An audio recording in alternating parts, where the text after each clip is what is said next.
Have you ever felt like your education was suddenly worthless? You spend 4 years in university. You study hard. You pass your exams. You get your diploma. You think, finally, I did it. This paper means something. This paper is my future. But then you move to a new country, and nobody cares about that paper anymore. That diploma sits in a drawer at home. It gathers dust. And you start over from zero again. Maybe you were a nurse back home, a teacher, an accountant, a pharmacist. It doesn't matter. Here you are, invisible. You are just another person trying to find a job. Another person who doesn't fit. And the worst part, it's not just the job market that makes you feel this way. It's the look in people's eyes when you tell them what you used to do. The sympathy, the pity, the unspoken question. So, what happened to you? What happened to you? As if your life before didn't count. As if becoming invisible was your choice. As if you should have known that your qualifications would become nothing. Today, I want to tell you something different. Your qualifications did not become nothing, but something inside you, something important, might have broken. And that's what we need to fix. In the story today, you will meet someone who lived through this exact pain, and you will see how she discovered something that changed everything, that your real qualification has nothing to do with the piece of paper in your hand. Are you ready to hear her story? Let's begin. Before we step into Amy's story, I want to give you 5 words. These 5 words are like keys. And when you understand them deeply, they will unlock something inside you. The first word is qualification. In school, they teach you that a qualification is your diploma, your certificate, the paper that says you are smart enough, good enough, ready enough. But listen carefully. A qualification is not just what you have. A qualification is what you can do. It is what you bring to the table when you walk into a room. It is your skill. Yes. But it is also your ability to think, your ability to care, your ability to keep going, even when things get hard. Amy learned this slowly, and you will see why as her story unfolds. The second word is invisible. To be invisible means nobody sees you, even when you're standing right in front of them. You speak, but they don't hear. You work hard, but they don't notice. You have a degree, but they see someone without experience, someone new, someone less than. Many of you know this feeling. You are invisible in your office, invisible at the supermarket when people assume you don't understand their language, invisible in your own home sometimes because you feel like you don't belong anywhere anymore. Being invisible is painful. But here is what nobody tells you. Invisible people see things that visible people miss. You see the system. You see the unfairness, and that awareness, that is power. The third word is self-worth. Self-worth means knowing you have value, not because someone told you, not because you have a job title or a fancy degree, but because you exist, because you try, because you never gave up. In your old country, maybe your self-worth was tied to your job. You were a doctor, so you felt valuable. You were successful, so you felt worthy. But here, when that job disappears, your self-worth disappears too. And that is the real crisis, isn't it? It is not about the money. It is about feeling like you matter. Amy's story is about finding self-worth in a place where the old rules don't apply anymore. The fourth word is resilience. Resilience is not about being strong. It is not about never falling down. Resilience is about falling down and then standing up again and again. It is about bending without breaking. You already have resilience. You proved it the moment you decided to move to a new country. You proved it every single day when you speak a language that is not your language. You proved it every time someone looked at you differently, and you kept your head up anyway. But sometimes resilience is not enough. Sometimes you need to know that your struggle has a purpose. And that is what Amy discovered. The fifth and final word is redefine. To redefine means to write the meaning again. To say this is not what I thought it meant before. This is what it means now. You cannot redefine your past. You were a nurse. You were a teacher.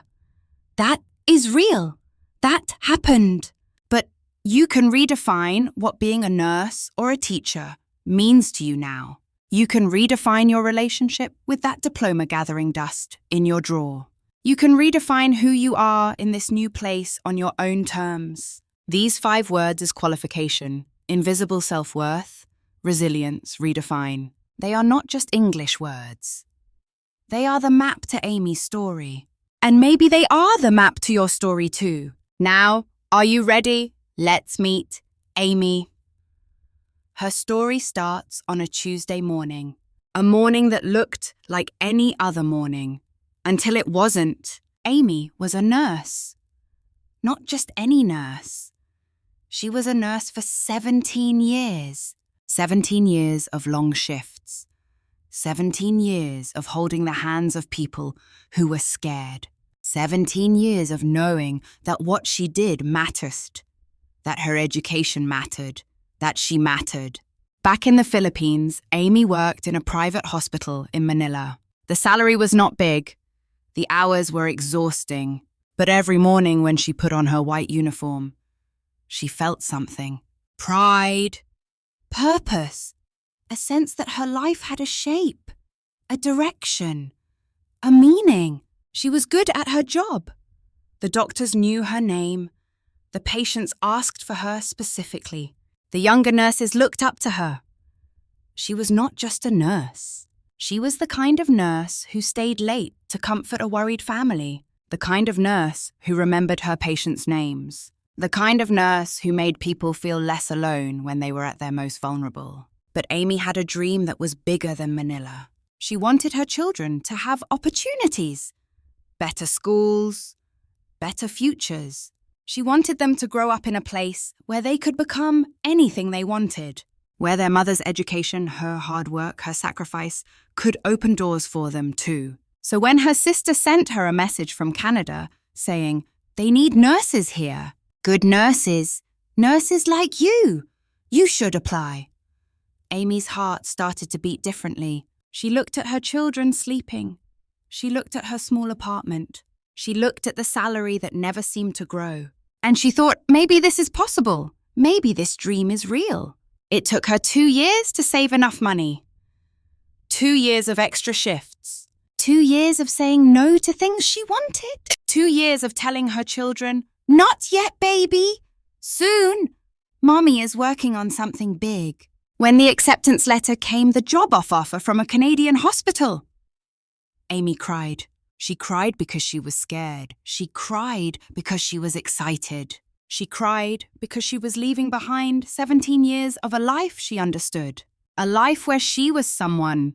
A life where she belonged. But she cried mostly because she was hopeful. She thought, in Canada, I will have a better life. My children will have better schools. And me, I will continue to be a nurse. The best part of my identity. The part that makes me feel like Amy, that part will stay with me. I will be the same person, just in a different place. She had no idea how wrong she was. Amy packed 2 suitcases. She said goodbye to her mother. She hugged her sister. She got on a plane with her 2 children. Holding their hands tightly and flew toward a future she thought she could see clearly. She was so full of hope. So full of desire to build something new, so full of longing for a better life for her family. She had no idea that hope alone would not be enough. The first week in Canada, Amy felt excited. The hospital was modern, oh modern. The equipment was new. The technology was advanced. Everything was clean and organized. She thought, this is good. This is where I belong. But on the second day, her supervisor called her into the office. "Amy, your credentials are from the Philippines. We need to verify them. This will take some time.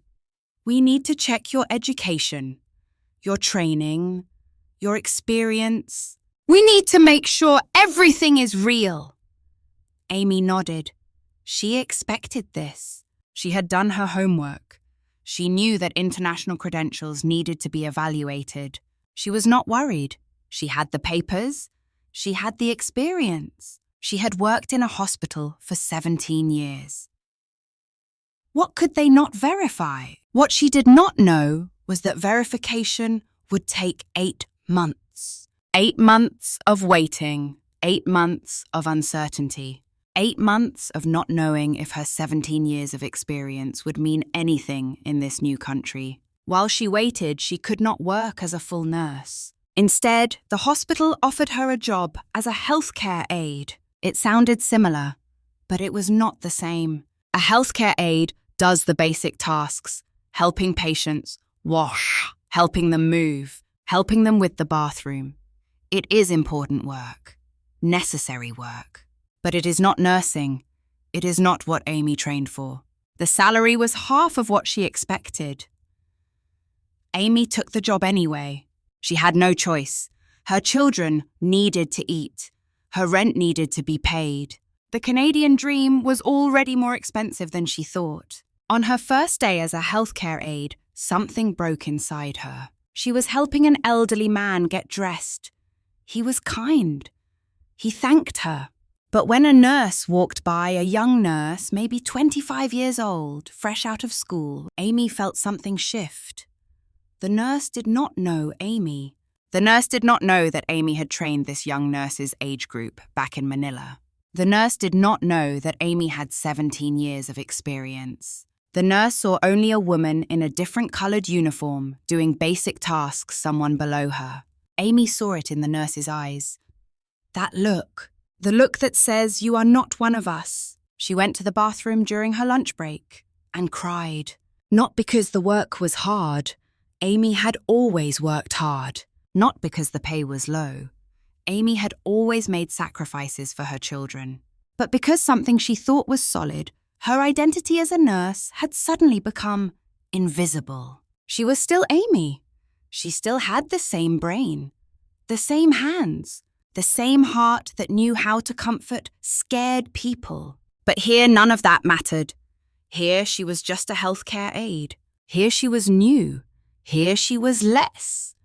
The months dragged on. Amy worked her shifts. She helped patients. She came home exhausted. She helped her children with homework in a language that was still strange in her mouth. She cooked dinner in an apartment that felt too small. She lay awake at night, wondering, did I make a mistake? Did I ruin my life by coming here? Her children were struggling too. They were in a new school. They spoke English with an accent. Other children mimicked their accent and made fun of them. Her daughter came home crying one day and said, "Mummy, why do I talk funny?" Amy did not know how to answer. And then 5 months into her healthcare aide job, something worse happened. A doctor at the hospital, a man named Dr. Peterson, was reviewing patient files. He was not even Amy's direct supervisor, but he somehow saw her credentials, and in the staff meeting, he mentioned it casually. Very casually. Too casually. "Oh, we have an international nurse working as a healthcare aide from the Philippines. Credentials being verified." The way he said it, "from the Philippines," made it sound like the Philippines was a place where credentials were not quite real, where training was not quite good enough, where qualifications meant something different. Amy heard about this comment from another healthcare aide, a Canadian woman named Sarah, who was actually kind to her. "Don't worry about it," Sarah said. "Everyone knows Dr. Peterson is like that. He says things without thinking." But Amy did worry, because she understood something that Sarah did not understand. In her country, a comment like that in a staff meeting would be considered disrespectful. A superior would have corrected it. But here, it just hung in the air. It was allowed to exist. It was allowed to plant doubt. By month 7 of waiting for her credentials, Amy had stopped believing they would ever be approved. She had stopped thinking of herself as a nurse. She had started thinking of herself as a healthcare aide, as someone who would never be more than this, as someone whose 17 years of experience had been erased by a border. She was not angry yet. Anger would have required energy. She was just empty. And then came the Tuesday morning that changed everything. The antagonist in Amy's story was not a person. Not really. It was something much bigger and much more powerful than a single human being. It was a system that said, your education is only real if it comes from here. Your experience only counts if you trained here to use. Your diploma is just a piece of paper, unless it has the right stamp, the right country, the right name on it. But the system had a face. Many faces, actually. And on that Tuesday morning, the system showed up at the hospital, wearing a name tag and a white coat. It was not Dr. Peterson this time. It was a new coordinator named Jennifer. Jennifer was the person in charge of the credential verification process. Jennifer held the power to say, yes, you are approved, or no, you need more training. Jennifer was not cruel. That was the strange thing. She was not unkind. She was professional, efficient. She did her job exactly as she was supposed to do it. She followed the rules. And the rules said that Amy's nursing degree from the Philippines needed to be evaluated by a special committee. The committee would decide if her training was equivalent to Canadian training. The committee would look at her exams, her marks, her clinical experience, and they would decide, is this real nursing education or is it something else? It took Jennifer 7 months to gather all the documents. 7 months. Because the system was slow. Because the system was cautious. Because the system did not trust credentials from anywhere outside Canada. On that Tuesday morning, Jennifer called Amy into her office. Amy's heart was racing. After 7 months of waiting, this was it. This was the moment when everything would finally change. Jennifer smiled. She was friendly.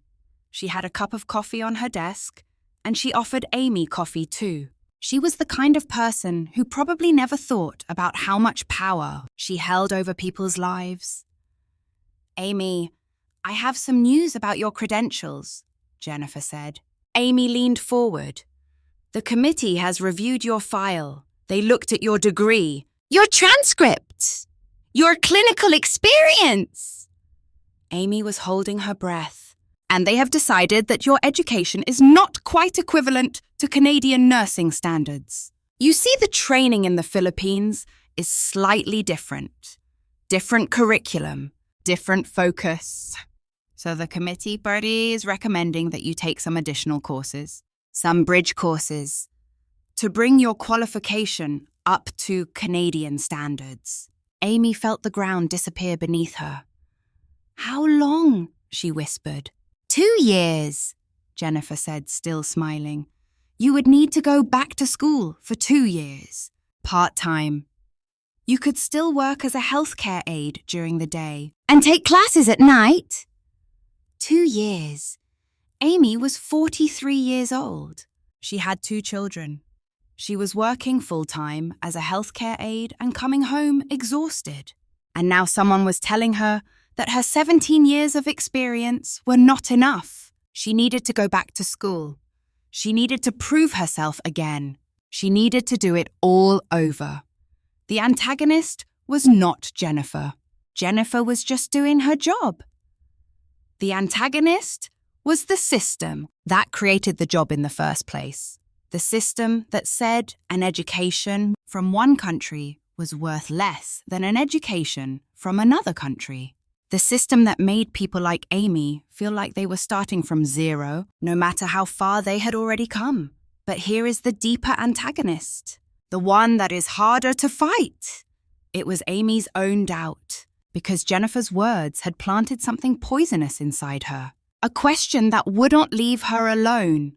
What if Jennifer is right? What if my education really is not good enough? What if I have been fooling myself this whole time? Amy walked out of Jennifer's office and went straight to the bathroom. This time, she did not just cry.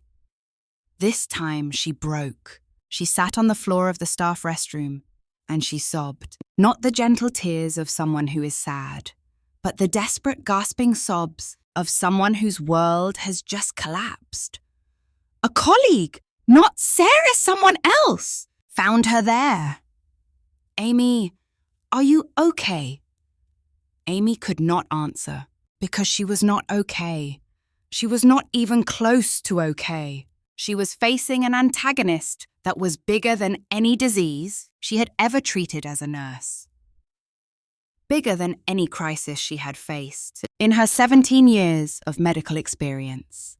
This antagonist was the belief that she was not good enough, the belief that everything she had worked for meant nothing, the belief that she would never belong here. And the worst part, the system had given that belief official permission.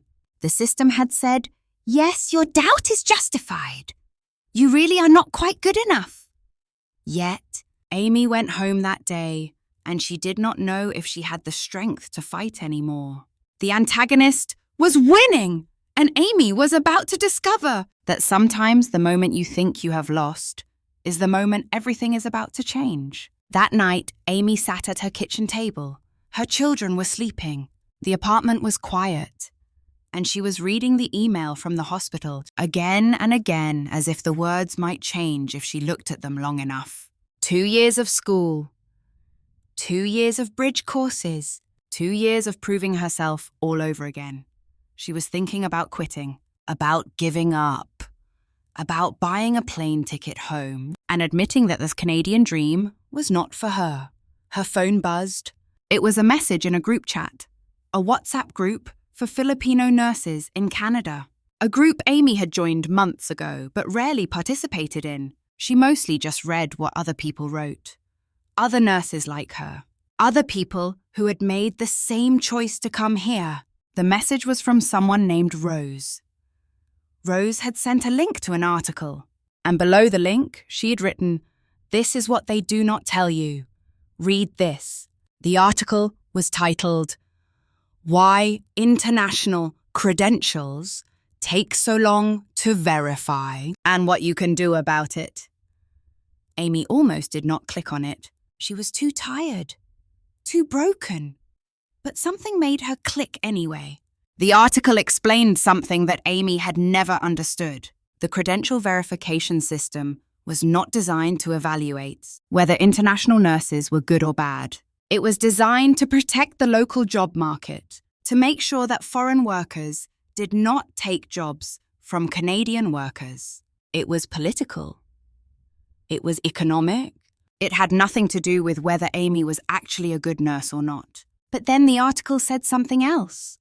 It said, the system is slow, the system is cautious, but the system has gaps, and people who understand those gaps can navigate through them. Amy read those words, Frechter's gaps. There were gaps in the system. She scrolled down and saw something that made her heart start beating faster. There was a name.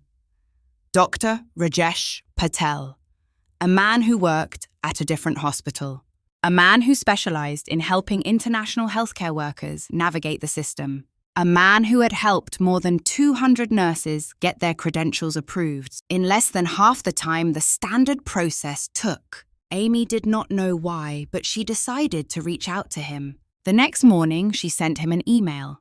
She was nervous. She did not know if he would even respond, but she told him her story. She told him about 17 years of experience. She told him about this healthcare aid job. She told him about Jennifer and the 2-year bridge program. She told him about sitting on the bathroom floor and crying. She hit send before she could change her mind. Dr. Patel responded that same afternoon. "I remember you," his email said. "I have seen your file. You are exactly the kind of person who does not need a 2-year bridge program. You need something different. Can you come see me this Saturday? I have something to show you. Amy read that email 5 times. I remember you. How did he remember her? He did not know her. He had never met her. But she went. On Saturday morning, she took 2 buses to get to his office. It was in a community centre in a neighbourhood she had never been to before. When she walked in, she saw something that stopped her in her tracks. The walls were covered with photographs, pictures of nurses, doctors, healthcare workers. All of them had the same thing in common. They were all international. They all had the same story as Amy. They all looked like they had survived something. Dr. Patel was waiting for her. He was an older man, maybe in his 60s. He had kind eyes. And the first thing he said was not about her credentials or her education. He said, "Tell me, why did you come to Canada?" And Amy told him. She told him about wanting a better life for her children. She told him about 17 years of being a nurse. She told him about the pride she felt when patients asked for her by name. She told him about the hope she had when she got on the plane. Dr. Patel listened. He did not interrupt. He just listened. When Amy finished, he stood up and walked to a shelf. He pulled down a thick folder and he opened it. "This," he said, "is your real credential." Amy looked confused. "Not your diploma," he continued. "Your actual qualification. Do you know what it is?" Amy shook her head. "It is this you have kept going. You came to a country where nothing made sense. You took a job that was below your training. You worked exhausting shifts while your children adjusted to a new school. You did not give up. You did not go home. That is your real qualification. That is what matters." Amy felt tears coming again, but this time they were different tears. "But that does not help with the system," she said. "No," Dr. Patel agreed, "but I have something that does." He showed her a document. It was a list of hospitals and healthcare facilities that had a different credential recognition process. Not easier, necessarily, but different. And importantly, faster. Some of these hospitals recognized international nursing experience more readily. Some had their own training programs. Some had directors who understood that a nurse from the Philippines was still a nurse. "You do not have to follow Jennifer's path," Dr. Patel said. "The system she works within is slow and cautious, but there are other systems, other doors, other people who see what I see when I look at you, which is a qualified nurse who simply trained in a different place." He also gave her the names of 3 other nurses he had helped. One of them, Margaret, was from India and had become a manager at a different hospital in just 18 months. Another one, Lucia, was from Mexico and was now training new nurses herself. "These women," Dr. Patel said, "they discovered what you are about to discover. Your credential is not in a piece of paper. Your credential is in what you can do, what you have already done, and what you are willing to keep doing." Before Amy left, Dr. Patel said one more thing. "The system will try to make you believe that you are starting from zero, that everything you did before does not count. But that is a lie. You are not starting from zero. You are starting from 17 years of experience. You just have to remember that, and you have to help the system remember it too." Amy walked out of that office with something she had not had in months. Hope, but not the blind hope she had felt on the plane. This was different. This was hope based on information.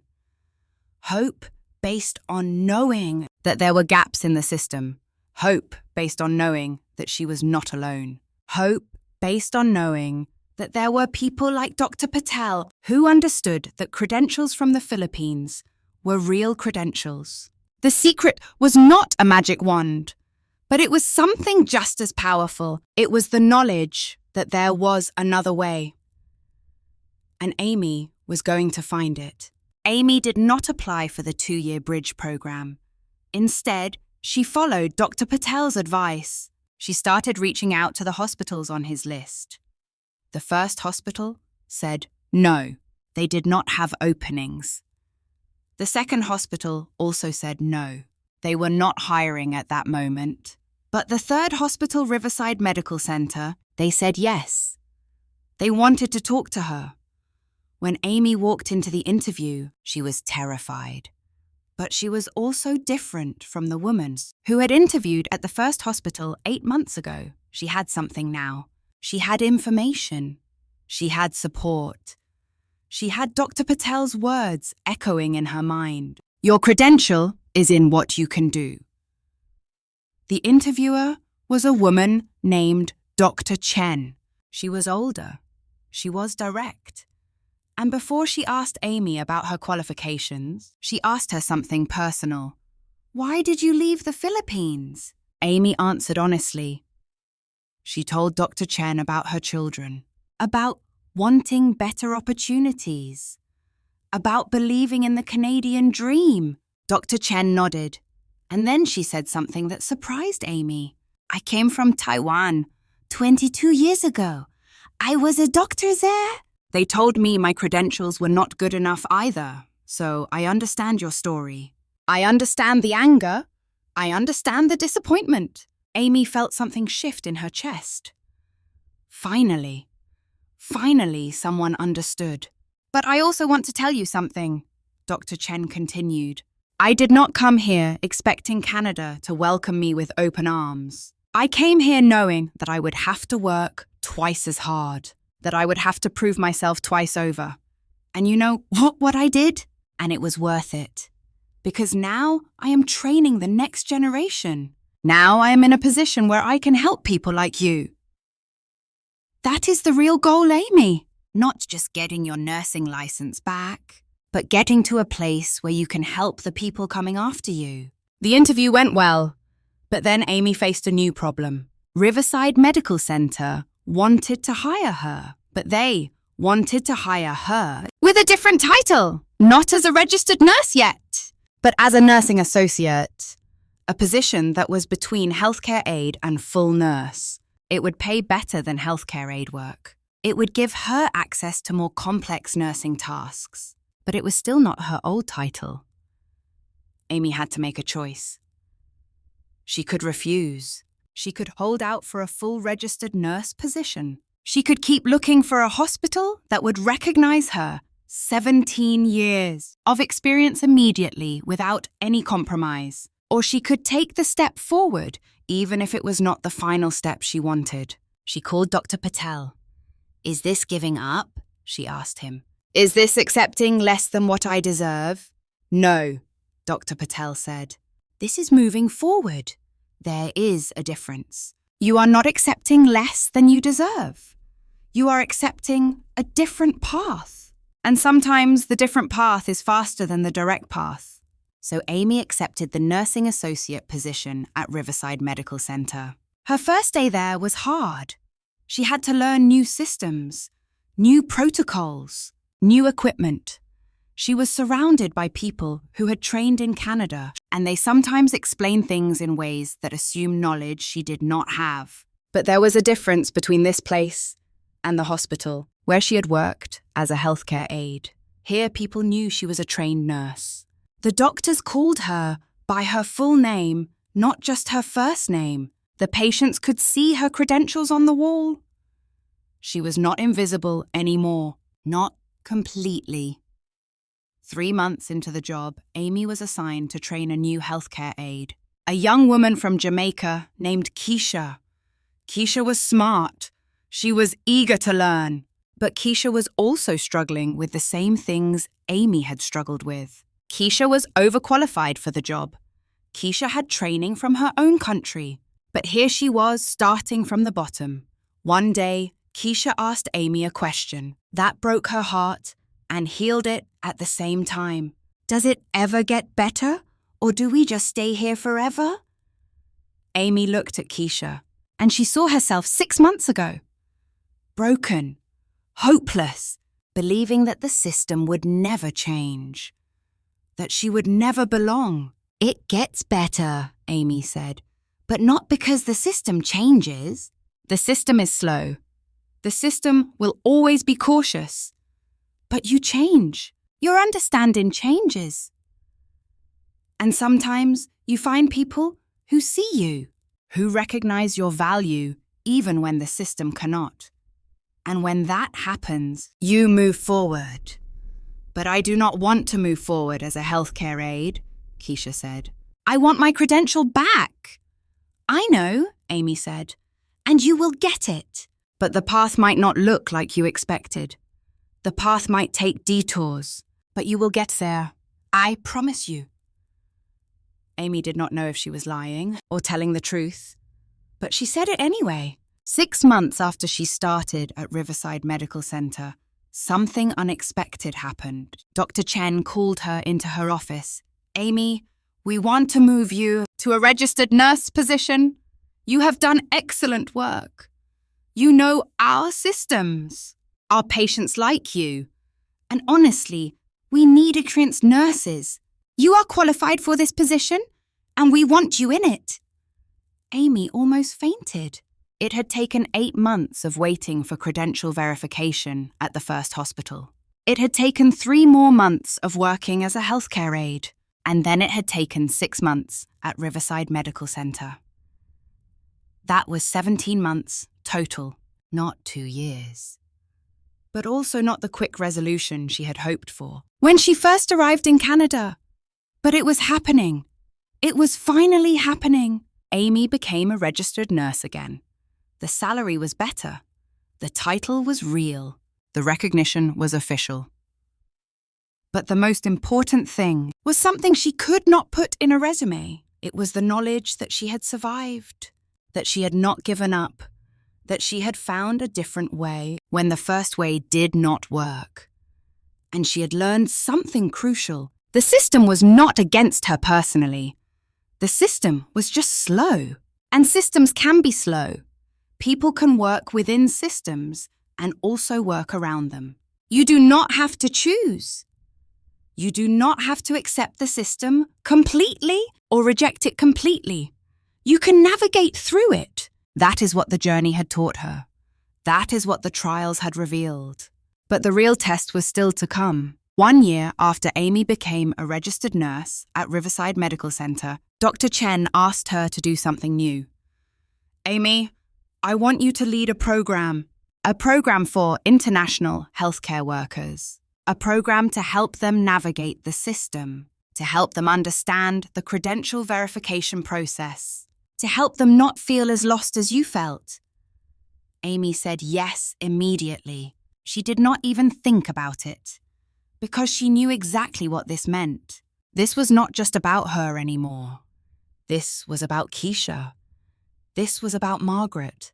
This was about every person from the Philippines, Jamaica, India, Mexico, or anywhere else, who had come to Canada thinking their education would mean something and discovered that it did not. Not yet. Not in the eyes of the system. The program started small. Amy worked 1 day a week, helping international nurses navigate the credential verification process. She explained the system to them. Not the official explanation. That made it seem neutral and fair. But the real explanation, the truth, how long it would take, what to expect, where the gaps were, how to find the people like Dr. Patel, like Dr. Chen, who could help them see possibilities beyond the official path. But something unexpected happened. The program grew. More and more international healthcare workers came. They told their friends. Their friends told their colleagues. Within 6 months, Amy's 1 day a week had become 2 days a week. Within a year, she was doing this almost full time, and the results were remarkable. Of the 47 international nurses and healthcare workers Amy had worked with in that first year, 39 of them had gotten their credentials approved or were in the process of getting approved. Not in 2 years, but in an average of 14 months. Because they understood the system, because they knew where the gaps were, because they had someone who believed in them. But the most important result was something that could not be measured in numbers. It was the day when Keisha, the young woman from Jamaica, who had asked Amy, "Does it ever get better?" got her credentials approved. She came to Amy's office and she cried. Not the desperate tears Amy had cried in the bathroom, but the tears of someone who had finally crossed a bridge they thought was impossible to cross. "Thank you," Keisha said. "Thank you for not letting me give up." And Amy realized something in that moment. Her real qualification, the one that mattered, was not her diploma from the Philippines. It was not even her credential from Riverside Medical Center. Her real qualification was this. She could sit with someone who was broken and she could tell them truthfully, "I have been where you are, and I made it through. So can you." 2 years after she first arrived in Canada, Amy was invited to speak at a healthcare conference. The conference was about diversity and inclusion in the nursing profession. There were hundreds of nurses there. From Canada, from the United States, from other countries. And Amy told her story. She told them about the 17 years in the Philippines. She told them about the bathroom where she cried. She told them about Dr. Patel. She told them about the gap in the system. She told them about becoming invisible and then choosing to see herself again. When she finished, the room was silent for a moment. And then people stood up. They applauded. Some of them were crying. After the speech, a woman approached her. She was the director of nursing at a large hospital in Toronto. "Amy, what you did, what you are doing is remarkable. Would you ever consider working for us? We want to build a program like yours, a comprehensive program for international healthcare workers. We would make it official. We would give you all your real resources. We would let you do this full time." Amy thought about her small office at Riverside Medical Center. She thought about the 1 day a week that had grown into almost full-time work. She thought about all the people she could help if she had real resources, real support, real official backing from a major hospital. She said yes. 3 months later, Amy was no longer just a nurse at Riverside Medical Center. She was the director of the International Healthcare Worker Integration Program at Toronto General Hospital. She had a budget. She had staff. She had the power to change how the system worked for people like her. And the first thing she did was hire Dr. Patel as a consultant. "We cannot change the system overnight," she told him at their first meeting as colleagues. "But we can change how people experience the system. We can help them understand it. We can help them navigate it. And we can create pathways that are faster. Pathways that recognize that education from other countries is real education." Dr. Patel smiled. He was proud of her. She could see it in his eyes. But the resolution was not just professional. It was personal. Amy's children had settled into Canadian life. They had made friends. They were no longer teased for their accents. In fact, her daughter had become fluent in English and was now helping other international students at her school adjust to Canada. Amy's apartment was still small, but it felt different now. It felt like home. Not because it was bigger or fancier, but because Amy had finally stopped thinking of it as temporary. She had stopped waiting for Canada to accept her. She had started accepting Canada. And more importantly, she had started accepting herself. One evening, Amy was cooking dinner, a Filipino dish, adobo, the way her mother had taught her. Her children were doing homework at the kitchen table. Her daughter asked her in perfect English, "Mommy, do you miss the Philippines?" Amy thought about the question carefully. "I miss some things," she said. "I miss your grandmother. I miss the smell of the ocean near my old hospital. I miss the food from the market near our apartment."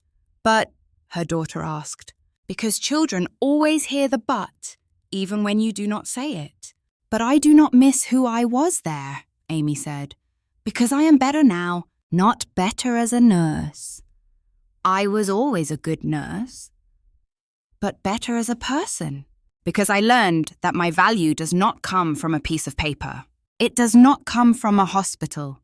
It does not come from other people's approval. My value comes from inside.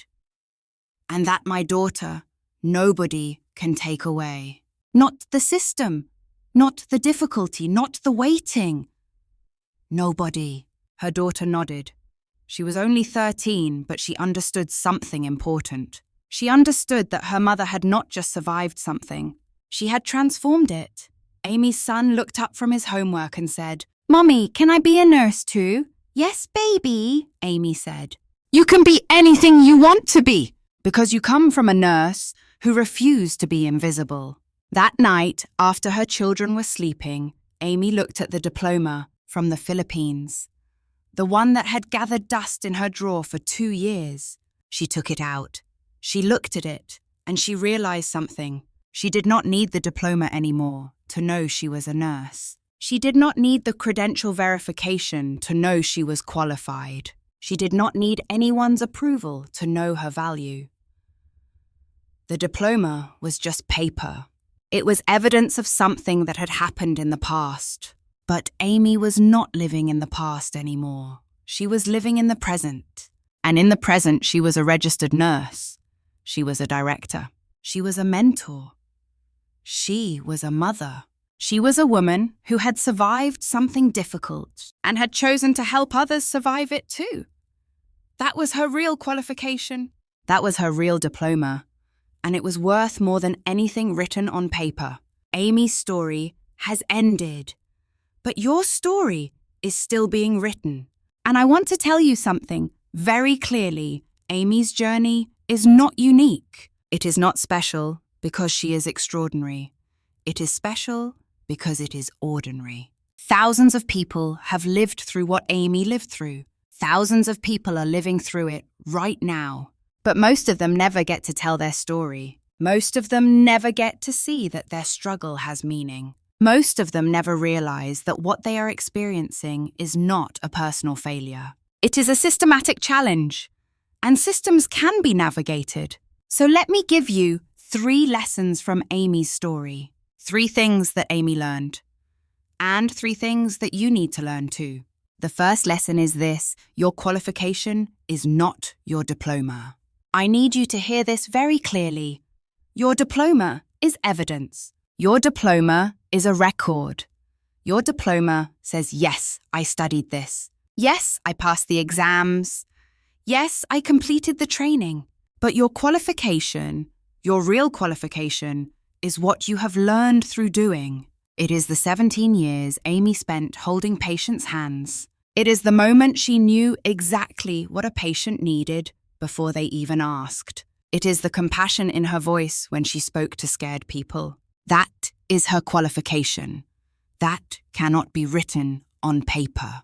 That cannot be verified by a committee. That can only be seen by people who understand what they are looking for. And here is the truth, that the system does not want you to know. You already have what you need. You already have the qualification. You just need to learn how to show it in a language the new system understands. The second lesson is this. The system is slow, but the system has gaps. When Amy first arrived in Canada, the system told her, wait 8 months. Wait for verification. Wait for the committee. Wait.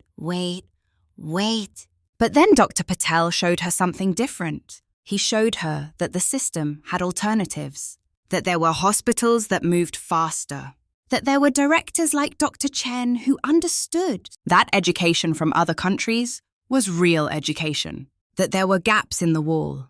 And if you knew where the gaps were, you could walk through them. The system will always try to make you believe that there is only one path, the official path, the long path, the difficult path. But that is not true. There are always gaps. There are always alternative routes. There are always people who see the system for what it is and are willing to help you navigate around it. Your job is not to fight the system. Your job is to find the gaps. The third lesson is this: invisibility is temporary, but only if you refuse to accept it. There was a moment when Amy had accepted her invisibility. She had accepted that she was a healthcare aide. She had accepted that her 17 years meant nothing. She had accepted the story the system was telling her about who she was. But then something changed. Not because the system changed. The system did not change. But because Amy changed, she found information. She found Dr. Patel. She found Dr. Chen. And most importantly, she found herself. She looked in the mirror and she said, I am still a nurse. Not because anyone told me I was, but because I knew it was true. And that knowledge, that refusal to disappear, that was what saved her. You are not invisible. You only feel invisible because the system does not see you the way you need to be seen. But the system is blind. The system is slow. The system is broken. And your job is not to fix the system. Your job is to remember who you are while you wait for the system to catch up. Now, let me tell you something that might be the most important thing I say to you today. Amy's story does not end. Also, does not end with her becoming a nurse again. That is only the middle of the story. The real story, the story that matters, is what comes after. It is the moment when Amy uses everything she has learned to help other people. It is the moment when she turns her pain into purpose. It is the moment when she says, because I suffered this, I will make sure the people coming after me do not have to suffer it the same way. That is the real ending. That is when the story becomes powerful. And that is exactly what is about to happen to you. You are not just going through this struggle for yourself. You are going through this struggle so that you can help someone else who comes after you. You are gathering knowledge right now. You are learning how the system works. You are discovering your own strength. And all of that, all of it, is going to be useful. Not just for you, but for the people you will help. Maybe you will help your younger sister who is thinking about coming to this country. Maybe you will help your neighbor who just arrived and is feeling lost. Maybe you will help a stranger on the internet who is sitting in a bathroom right now, crying just like Amy did. But you will help someone. And when you do, you will understand that your struggle was not pointless. Your struggle was preparation. Your struggle was your qualification for being a guide to someone else. That is how the story continues. That is how the real transformation happens. So here is my challenge to you. Here is my call to action for your life. Today, I want you to think about the people who helped you, the people who saw you when you were invisible, the people who gave you information, the people who believed in you even when you did not believe in yourself. Now I want you to think about one person in your life, maybe someone you know, maybe someone you have not met yet, who needs that same help, who needs to be seen, who needs information, who needs someone to say, I believe in you. And I want you to decide today that you are going to be that person for someone else. This is not about being a nurse like Amy. This is not about having a specific job or title. This is about understanding that your struggle has given you something valuable. Your struggle has made you able to see other people's struggles. Your struggle has made you capable of compassion. Your struggle has made you real. And real people, people who have been broken and put themselves back together, real people are the best guides for others who are broken. So your qualification is not just your diploma. Your qualification is your story. Your qualification is your strength. Your qualification is your ability to look at someone who is suffering and say, I have been there and I made it through. So can you? That is what Amy learned. That is what you are learning right now. And that, my friend, is what will change your life. Not the job, not the credential, not the approval from the system, but the moment when you stop waiting for the world to tell you that you are valuable and you start believing it yourself. The moment when you turn your pain into your power. The moment when you decide that you are not going to be invisible anymore. Not because someone finally sees you, but because you have learned to see yourself. That moment is coming. Maybe it is tomorrow. Maybe it is next month. But it is coming.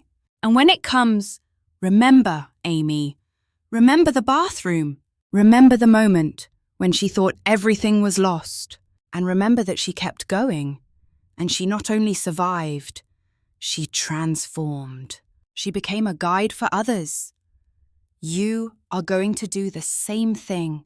Your story is not over. It is just beginning. And the best part, the most powerful part, that part comes when you help someone else write theirs. Welcome to the real qualification, the one that no system can take away from you. Now that Amy's story has ended, I want to step back. I want to step out of the story and talk directly to you, because the story is beautiful. The story is powerful, but the story is not just about Amy anymore. The story is about you. Let me ask you something. When you were listening to Amy's journey, what moment made you feel the most?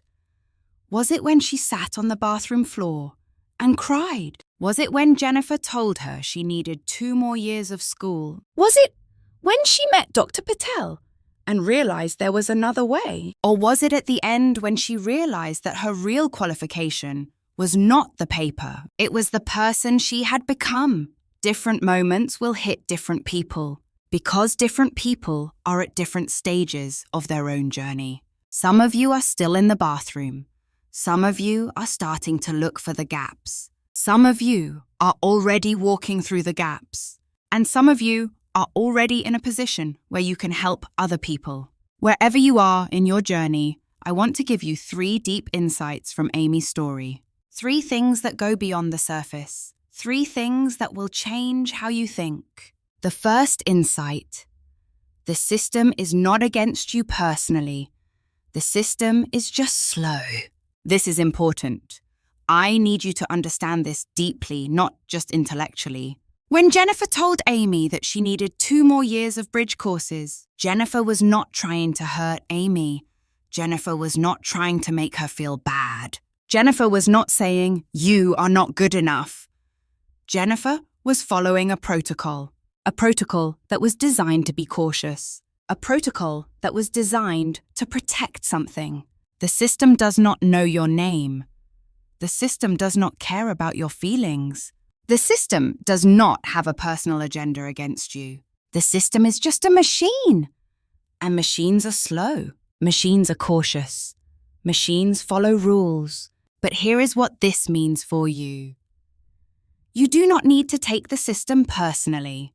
You do not need to believe that the system's slowness is a reflection of your worth. You do not need to internalize the system's doubt as your own doubt. When the system says, "Wait 8 months," the system is not saying, "You are not good enough." The system is saying, "We need 8 months to process your paperwork." Those are 2 completely different things. And understanding that difference will change your life. The second insight: your pain is not pointless. Your pain is your qualification for helping others. Amy spent 17 months waiting.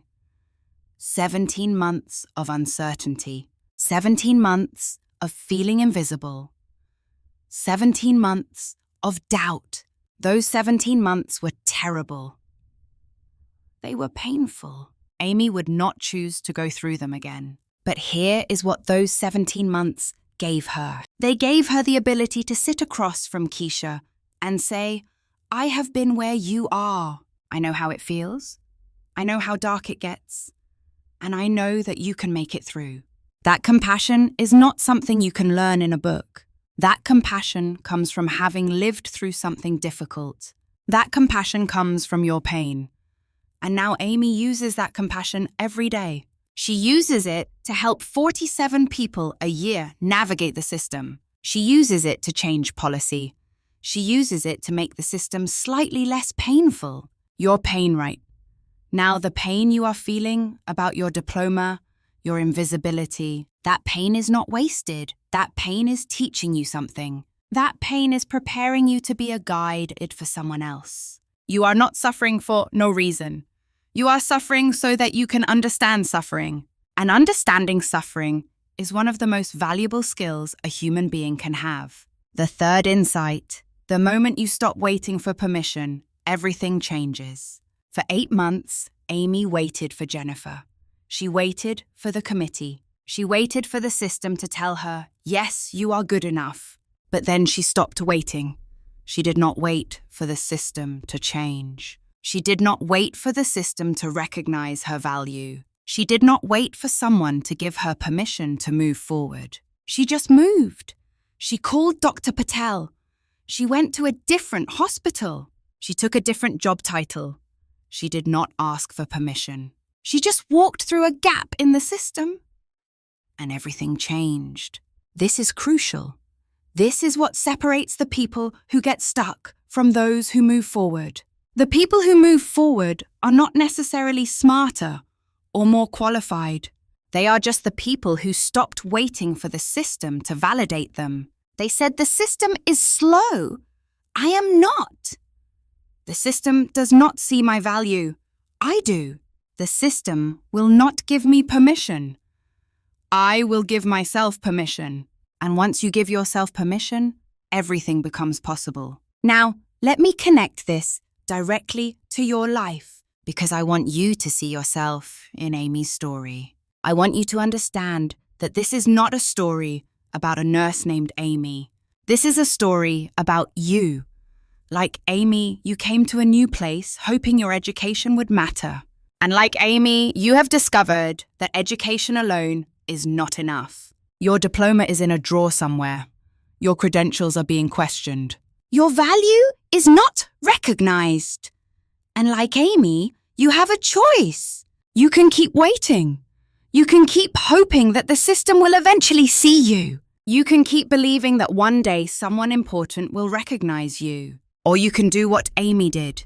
You can stop waiting. You can find the gaps. You can give yourself permission to move forward, even if the system is not ready. This is not about being reckless. This is not about ignoring the system. This is about understanding that you do not have to wait for the system to move. You can move while the system is still thinking about whether you are good enough. And here is the beautiful part. By the time the system catches up, you will have proven yourself. You will have already moved forward. You will have already become the person you wanted to be. The system will eventually recognize Amy. The system eventually did. But Amy did not wait for that recognition to start becoming a nurse again. Amy started becoming a nurse the moment she stopped waiting. And you can start becoming whoever you want to be right now. Not next year. Not after your credentials are verified. Not after the system says yes. Right now. Think about that. Think about what that means for your life. You are sitting in your apartment right now thinking about your diploma. You are thinking about how much you sacrificed to get that education. You are thinking about how unfair it is that your education is not being recognized. But what if you stopped thinking about what the system owes you and started thinking about what you owe yourself? What if instead of waiting for the system to tell you that you're a nurse or a teacher, what if you just became it?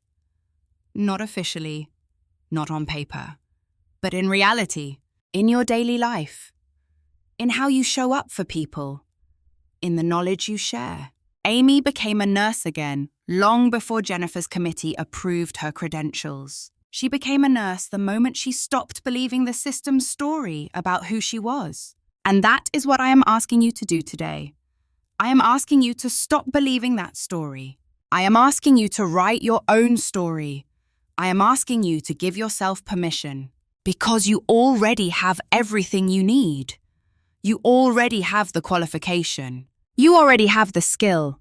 You already have the knowledge. You already have the ability to help people. You already have the ability to make a difference. The only thing you're waiting for is permission from a system that is slow and broken. So here is what I want you to do.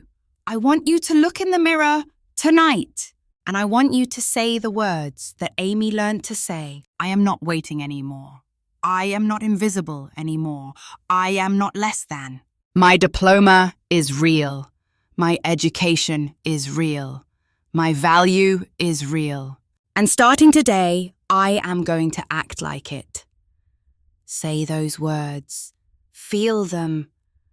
Believe them. Because the moment you believe them, your life changes. Not because the system changes, but because you change. And when you change the whole world around, you have to adjust to who you have become. That is what happens to Amy. And that is what is about to happen to you. Okay, so we have talked about Amy. We have talked about the system. We have talked about your qualification and your power. But now we need to do something practical. Because understanding is not enough. Knowing is not enough. You have to do something. You have to take action. You have to move. So I am going to give you a challenge, a very specific challenge. And I want you to do this today, not tomorrow, not next week. Today, here is your challenge. Write down 3 words in English. Just 3 words. These 3 words should describe your real qualification, not your diploma, not your job title. But the real qualification, the thing that makes you valuable to the people around you. For example, maybe you are patient. You listen to people. You help them feel less alone. So your 3 words might be, I am patient, I am kind, I am strong. Or maybe you are smart. You figure out problems. You see solutions that other people miss. So your 3 words might be, I am intelligent, I am creative, I am helpful. Or maybe you're brave. You left your country. You learned a new language. You kept going even when things got hard. So your 3 words might be, I am brave, I am resilient, I am determined. It does not matter what the words are. What matters is that you choose them. What matters is that you own them. What matters is that you write them down and you read them every morning until you believe them. This is not a game. This is not a cute exercise. This is an act of rebellion against the system that is trying to tell you that you are not enough. Every time you read those 3 words, you are saying, I refuse to believe the system's story about me. I am going to tell my own story about myself. That is powerful. That is the beginning of everything.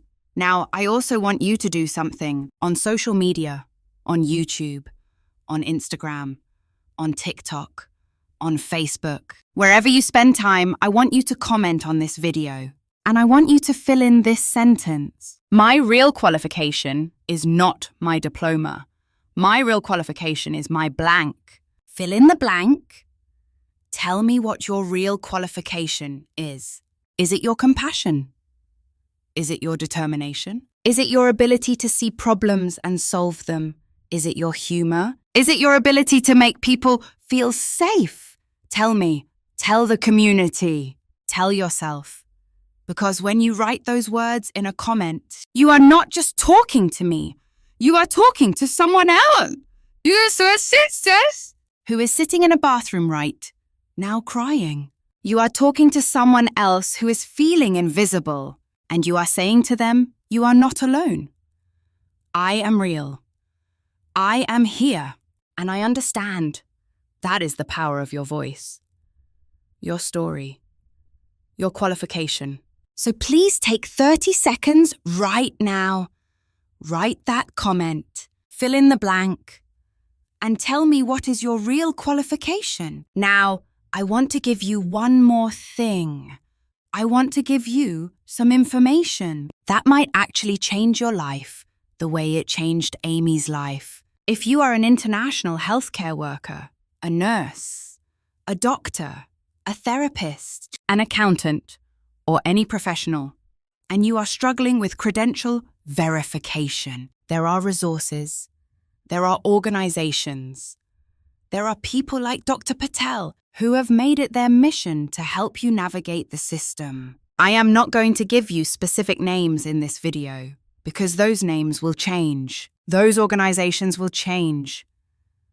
But I am going to give you a way to find them. Search for International Credential Verification, your profession, your country. That search will show you organizations that specialize in helping people like you. It will show you mentors. It will show you the gaps in the system. It will show you the people who have already walked the path you are on and can show you where the shortcuts are. Do that search today. Do not wait. Do not think about it tomorrow. Today. Because every day you wait is a day you are not moving forward. And here is something else I want you to know. If you cannot find a mentor, if you cannot find a Dr. Patel, then be a Dr. Patel for someone else. Right now, you know things that someone else needs to know. You know about the system. You know about the struggles. You know about the pain and the waiting. Someone else does not know these things yet. Someone else is where you were 6 months ago. Find that person. Tell them your story. Give them information. Show them the gaps. Be the person that you needed when you were sitting in the bathroom crying. This is not charity. This is not volunteering. This is about understanding that your pain is your qualification to help others, and that helping others is how you transform your pain into purpose. Okay, so to summarize, here is what I am asking you to do today. Number 1, write down 3 words that describe your real qualification. Own those words. Say them every morning until you believe them. Number 2, come to YouTube and fill in the comment. My real qualification is not my diploma. My real qualification is my blank. Tell me what it is. Number 3, search for credential verification resources for your profession. Find the gaps. Find the mentors. Find the path forward. Number 4, find one person who is struggling. The way you are struggling. Tell them your story. Help them understand that they are not alone. These are not big things. These are small actions. But small actions create momentum. Small actions lead to bigger actions. Small actions are how you go from sitting in the bathroom crying to standing on a stage, telling your story, and changing someone else's life. Amy started with one action. One moment of saying, I am going to find another way. And from that one action, everything else followed. You are about to do the same thing. And before we move to the final part of this video, before we say goodbye, I want to make sure you know how much your effort matters. I want to make sure you understand that watching this video is not enough. Feeling inspired is not enough. You have to do something. So go ahead, right now.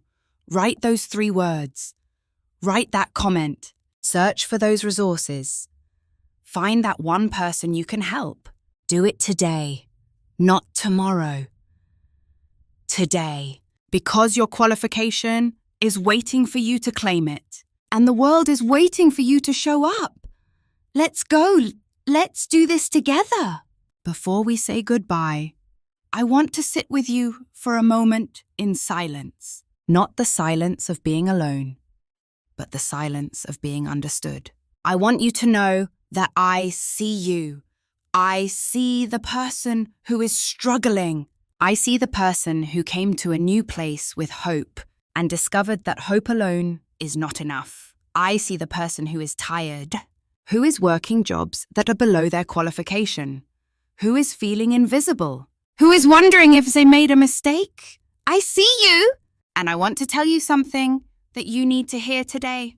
Your life is not over. Your dream is not finished. Your qualification is not gone. It is just resting. It is just waiting for you to pick it back up and carry it forward in a different way.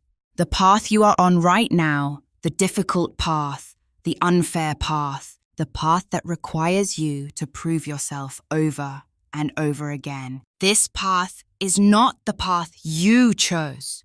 You did not want this. You did not ask for this, but you're walking it anyway, and that takes courage. That takes strength. That takes a kind of bravery that most people will never understand. So I want to honor that. I want to honor your struggle. I want to honor the fact that you are still here. You are still trying.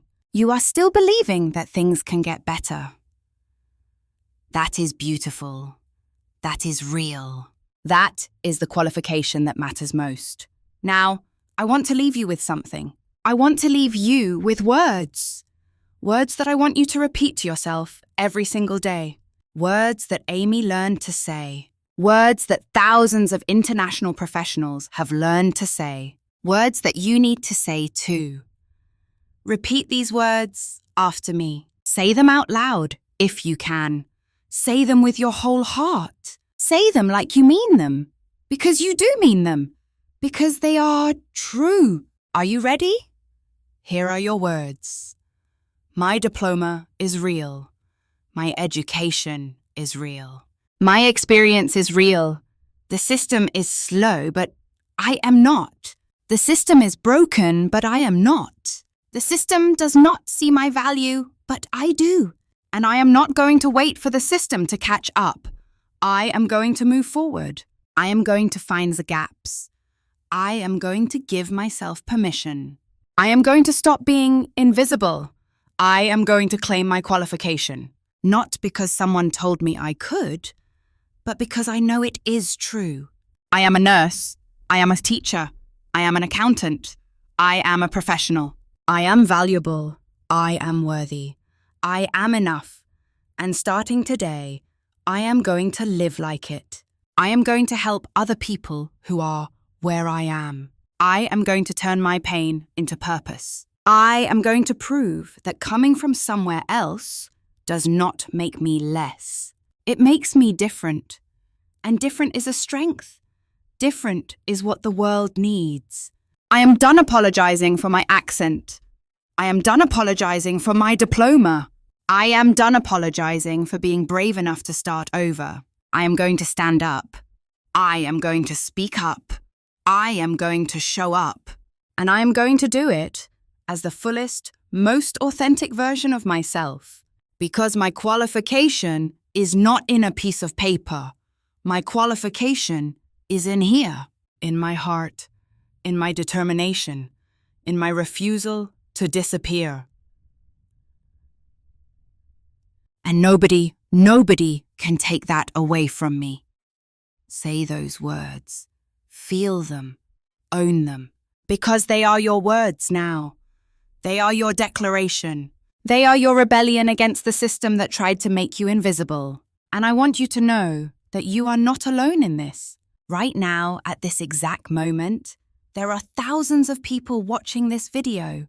Thousands of people who are sitting where you are sitting. Thousands of people who are feeling what you are feeling. Thousands of people who are struggling with the same thing you are struggling with. You are not alone. You have an army of people behind you. People who understand. People who have survived. People who are surviving right now. People who will help you. People who will be helped by you. We are all in this together. And the beautiful thing about that, the really beautiful thing, is that your struggle is not just your struggle anymore. Your struggle is connected to everyone else's struggle. And when you overcome your struggle, you help everyone else overcome theirs too. That is the real power. That is the real qualification. So as we say goodbye today, I want you to remember 3 things. First, you are qualified. Your education is real. Your experience is real. Do not let anyone, not the system, not a committee, not even yourself tell you otherwise. Second, the system is slow, but it is not forever. You do not have to wait for the system to validate you. You can move forward right now. You can find the gaps. You can create your own path. Third, Your struggle is your superpower. The pain you are feeling right now is preparing you to help others. The invisibility you are experiencing right now is teaching you to see people who are invisible. The doubt you are living with right now is teaching you to believe in people who doubt themselves. You are not suffering for nothing. You are suffering with purpose, and that purpose is about to bloom into something beautiful. So I want to leave you with a final thought, a thought that I want you to carry with you, a thought that I want you to repeat to yourself whenever you feel like giving up. You are the voice of the underdog. You are the person who was supposed to fail and did not. You are the person who was supposed to go home and stayed. You are the person who was supposed to accept invisibility and refused. Your voice matters. Your story matters. Your qualification matters. And the world needs to hear from you. So do not be silent. Do not disappear. Do not accept the system's story about who you are. Write your own story. Claim your qualification. Use your voice. Because you are not just an international professional struggling with credentials. You are a voice. You are the voice of everyone who has ever been told they are not good enough. You are the voice of everyone who has ever had to start over. You are the voice of everyone who has ever had to prove themselves over and over again. And your voice, your real, authentic, honest voice, that is the qualification the world needs most. So go. Go and be that voice. Go and tell your story. Go and help someone else who is in the darkness. Go and prove that coming from somewhere else makes you stronger, not weaker. Go and show that your diploma is real, whether the system recognizes it or not. Go and be Amy. Go and be yourself. And know that I am cheering for you. The community is cheering for you. Thousands of other people are cheering for you. You are going to make it. You are going to be okay. You are going to overcome this. And you are going to help others overcome it too. That is not a hope. That is a promise. And I will see you next time. Stronger, braver, more visible. Because you deserve to be seen. And you are going to make sure that you are. Thank you for listening. Thank you for being brave. Thank you for being here. Now go. Go and claim your qualification.